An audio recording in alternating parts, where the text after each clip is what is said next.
নামে এক ভাই প্রশ্ন করেছেন, শহীদ কারা? ইদানিং অনেকের মৃত্যুর পর তাদেরকে শহীদ বলে আখ্যা দেয়া হয়। ব্যাপারটি কতটুকু সঠিক বলবেন কি?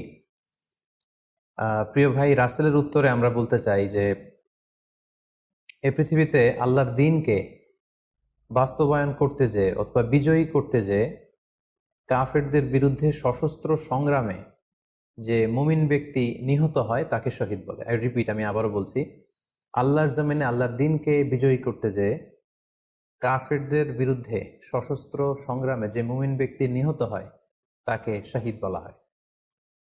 সহিহ বুখারীর বর্ণনা এসছে যে সাহাবারা আল্লাহ রাসূল সাল্লাল্লাহু আলাইহি সাল্লামকে জিজ্ঞেস করেছিলেন যে, হে আল্লাহ রাসূল, কারা আল্লাহ রাস্তায় জিহাদ করছে এটা আমরা কিভাবে বুঝবো?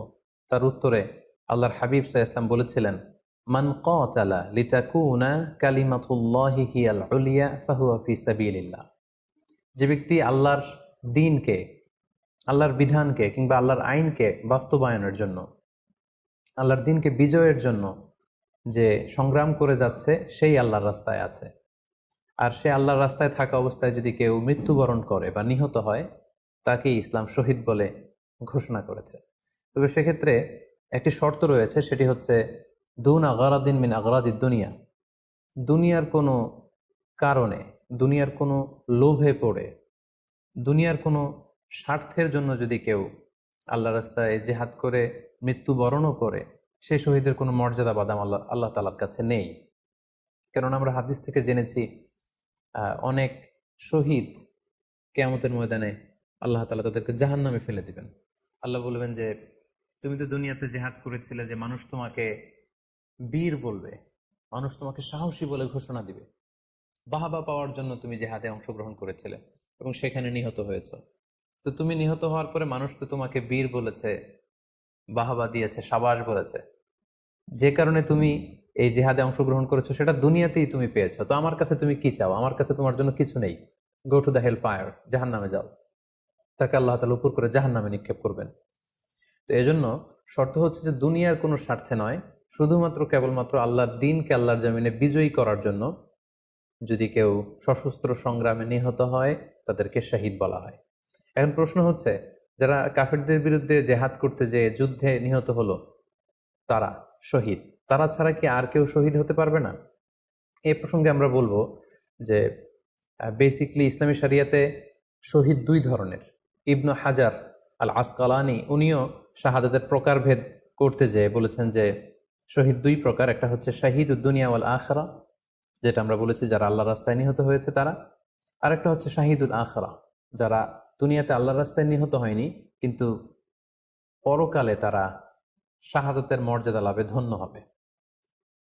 প্রথম প্রকার হচ্ছে শাহিদুদ দুনিয়া ওয়াল আখরা, যেটাকে আমরা বলি শাহাদাতে হাকিকি, মানে প্রকৃত শহীদ। এরাই হচ্ছে মূলত শহীদ। এদেরকে আল্লাহ তাআলা মৃত বলতে নিষেধ করেছেন। আল্লাহ তাআলা বলেছেন, ওয়ালা তাকুলু লিমান ইউকতালু ফি সাবিলিল্লাহি আমওয়াত বাল আহইয়া ওয়ালাকিন লা তাশউরুন। যারা আল্লাহর রাস্তায় জীবন দিয়ে নিহত হয়েছে তাদেরকে তোমরা মৃত বলো না, বরং তারা জীবিত।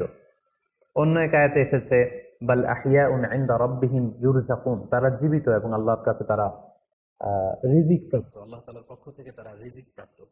তাদের মর্যাদা আল্লাহ তাআলার কাছে এত বেশি যে তাদেরকে নিহত হওয়ার পরে কোনো জানাজার আগে গোসল দিতে হয় না, তাদের রক্তাক্ত দেহটাকেই সরাসরি জানাজার পরে দাফন করে দিতে হয়। কেননা সেই ঝরঝরে রক্ত নিয়ে তারা সেদিন কিয়ামতের দিবসে আল্লাহ তাআলার দরবারে তারা হাজির হয়ে যাবে। এবং আমরা যদি কোরআনের দিকে তাকাই, কোরআন আমাদেরকে জানিয়েছে, আনা আমাল্লাহু আলাইহিম মিনান নাবিয়িন ওয়াস সিদ্দিকিন ওয়াশ শুহাদাই ওয়াস সালিহিন, মানে সবচেয়ে শ্রেষ্ঠ তাবাকা বা দারাজা হচ্ছে নবীদের দারাজা, নবীদের পরে হচ্ছে সিদ্দিকিনদের দারাজা, এবং সিদ্দিকিনদের পরেই যাদের মর্যাদা আল্লাহ তাআলার কাছে সবচাইতে বেশি তারা হচ্ছে শুহাদা। এজন্য প্রতিটি মুমিনের জীবনের আকাঙ্ক্ষা বা তামান্না থাকা উচিত তারা যেন শাহাদাতের মৃত্যু আল্লাহ তাআলার কাছে কামনা করে। এবং আমরা যদি সাহাবাদের জীবনের দিকে তাকাই তাহলে দেখবো ওনারা সবসময় আল্লাহ তাআলার কাছে শাহাদাতের মৃত্যু কামনা করতেন। সাইয়েদনা ওমর ফারুক রাদিয়াল্লাহু তাআলা আনহু আল্লাহ তাআলার কাছে সবসময় শাহাদাতের মৃত্যু চাইতেন। সহিহ বুখারীর বর্ণনা এসেছে, ওমর ফারুক রাদিয়াল্লাহু তাআলা আনহু দোয়া করতেন আর বলতেন, আল্লাহুম্মা রযুকনি শাহাদাতান ফি সাবিলিক ওয়াজআল মাউতি ফি বালাদি রাসূলিক। মানে হে আল্লাহ, আপনি আমাকে শাহাদাতের মৃত্যু নসিব করুন।